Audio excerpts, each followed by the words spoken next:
The fifth cure, make of thy dwelling a profitable investment. If a man set aside 9 parts of his earnings upon which to live and enjoy, and if any part of the 9 parts he can turn into a profitable investment without detriment to his well-being, then so much faster will his treasures grow. So spake Arcad to his class at their 5th lesson.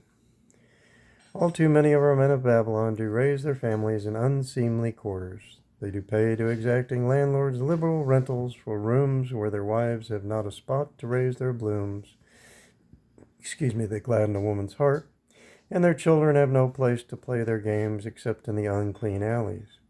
No man's family can fully enjoy life unless they do have a plot of ground wherein children can play in the clean earth, and where the wife may raise not only blossoms, but good rich herbs to feed her family.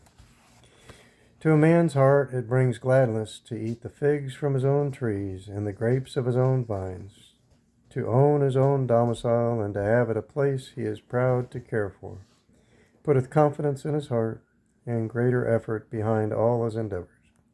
Therefore do I recommend that every man own the roof that sheltereth him and his. Nor is it beyond the ability of any well-intentioned man to own his home. Hath not our great king so widely extended the walls of Babylon that within them much land is now unused and may be purchased at sums most reasonable? Also I say to you, my students, that money lenders gladly consider the desires of men who seek homes and land for their families. Readily may thou borrow to pay the brickmaker and the builder for such commendable purposes, if thou canst show a reasonable portion of the necessary sum which thou thyself hast provided for the purpose.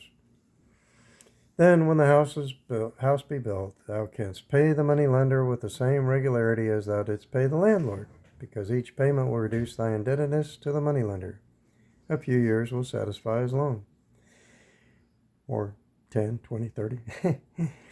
Then will thy heart be glad, because thou wilt own in thy own right a valuable property, and thy only cost will be the king's taxes. Also wilt thy good wife go more often to the river to wash thy robes, that each time returning she may bring a goatskin of water to pour upon the growing things.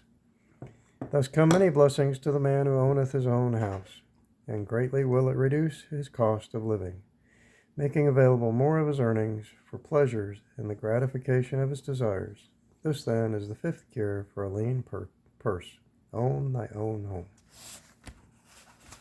And even if you're making payments, in our case, we're paying far less than rent would be on a place this size. Oh, yes. Far less. So we are blessed in that.